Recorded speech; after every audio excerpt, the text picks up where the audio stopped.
ඔන්න ලස්සන පුංචි ගමක ජීවත් වුණා ලස්සන පුංචි පවුලක්. මෙයාලට තිබ්බා ලොකු ගොවිපලක්. සඳා පුතේ මං වත්තට ගිහින් එන්නම් හොඳද? සීයා තනියමනේ වැඩ කරන්නේ. සීයාට උදව් කරන්න එපයි. ඔයා ගෙදර ඉන්න මම ඉක්මනට එන්නම්.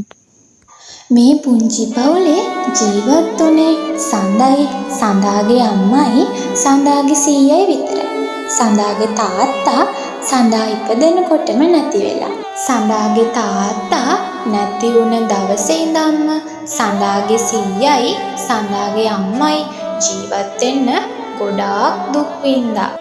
සඳාගේ අම්මයි, සඳාගේ සීයයි රෑදවල් බලන්නේ නැතිව වැඩ කළා.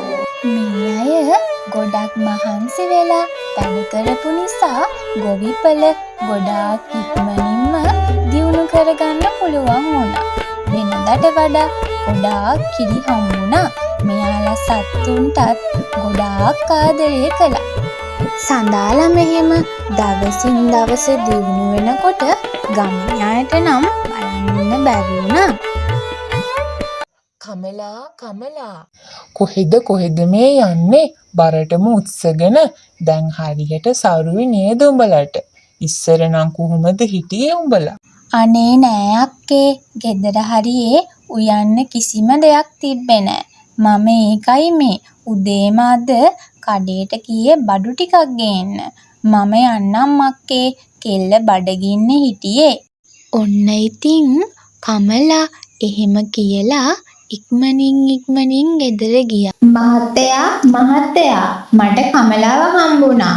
කමලට දැන් හොඳටම සරු වෙලා. බලන්න එපයි කමලගේ තියෙන ලොකුකම. මෙහෙම වෙන්න දෙන්න බෑ මහත්තයා. කොහොම හරි මොනා හරි කරන්න ඕනේ.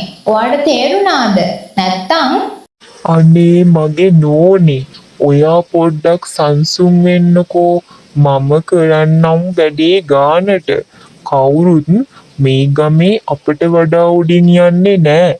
මම කරන්නම් වැඩේ කමලට. ඔයා බලන් ඉන්නකෝ. ඉතින් ඔන්න ඔහොම කාලය ගෙවිලා ගියා. සඳාගේ සීයා දවසක් ගොවිපලේ ඉඳලා ගෙදර එනකොට නාගයෙක් දෂ්ට කරලා පාරේදිම මිය ගියා. සඳාගේ සීයා මෙයාලව එකපාරම දාලා ගියපු එක සඳාගේ අම්මටයි සඳාටයි දරා ගන්න බැරි වුණා. එයාලා ගොඩාක් ඇඬුවා. එයාලා අවසානෙට සඳාගේ සීයාගේ අවසාන කටයුතු කරා. මූසල කෙල්ල කොහෙද මේ යන්නේ? මුලින්ම තාත්තව මරාගත්තා. දැන් අර මිනිස්සාවත් මරාගත්තා නේද? තමුසල අම්මා මූසල කෙල්ලම්ම තමයි.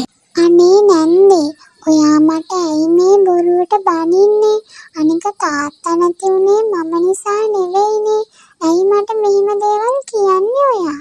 සඳාගේ සීයා නැති නිසා සඳාගේ අම්මටයි සඳාටයි රෑදවල් බලන්නේ නැතිවම වැඩ කරන්න වුණා.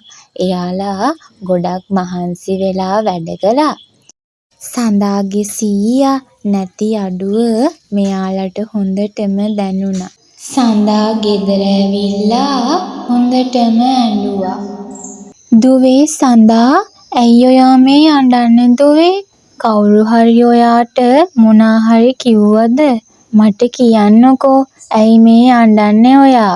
අනේ අම්මේ, මට ගමේ අය මූසලයි කියලා බනිනවා. තාත්තයි සීයයි නැති උනේ මගේ මූසලකම හින්දලු. අනේ අම්මේ. අනේ සඳා මගේ දුවේ, ඔය ගමේ අය කියන කතා මගේ දුව ගණන් ගන්න එපා. ඔන්න ඉතින් දවසක් මහරෑම සිරිදාස ගොවිපලට ගිහිල්ලා මුළු ගොවිපලටම ගිනි තිබ්බා. ගොවිපලේ හැම සතෙක්ම මිය ගියා. සඳාටයි සඳාගේ අම්මටයි හරිම දුකයි. එයාලට දැන් ජීවත් වෙන්න කිසිම ක්‍රමයක් නැහැ.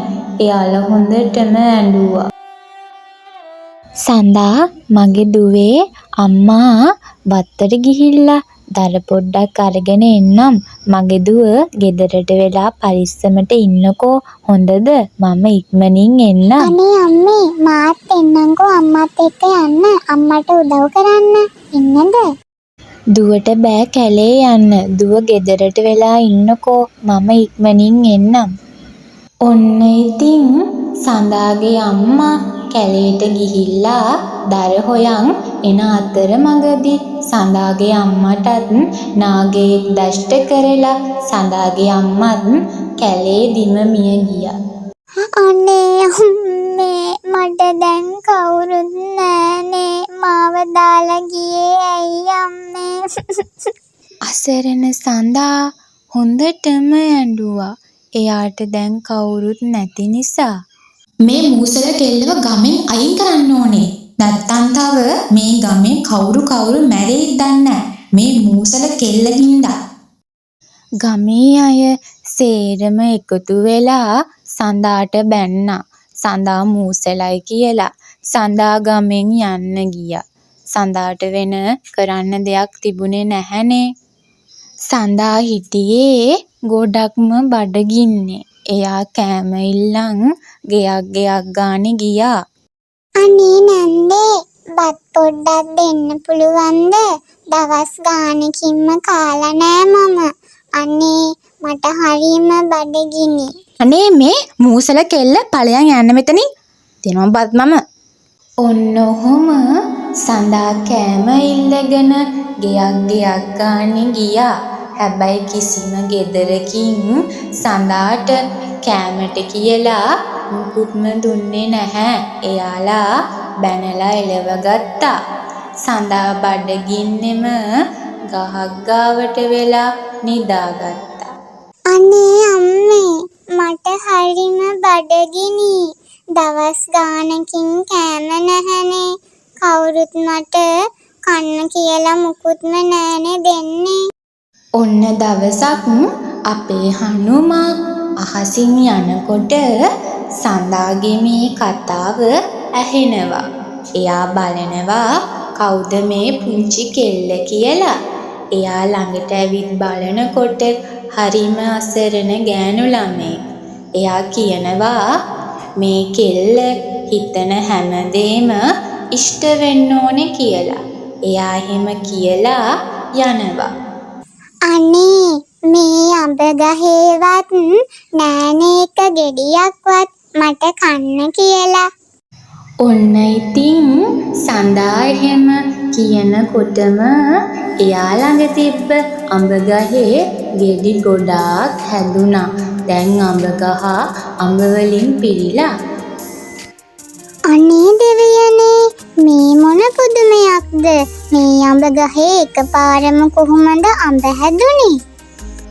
සඳාට දැන් හරිම සතුටුයි. සඳා ඊට පස්සේ කිව්වා එයාට ලස්සන රූපයක් දෙන්න කියලා. ඔන්න ඉතින් එහෙම කියපු ගමම්ම සඳාට ලස්සන රූපයක් හම්බුණා.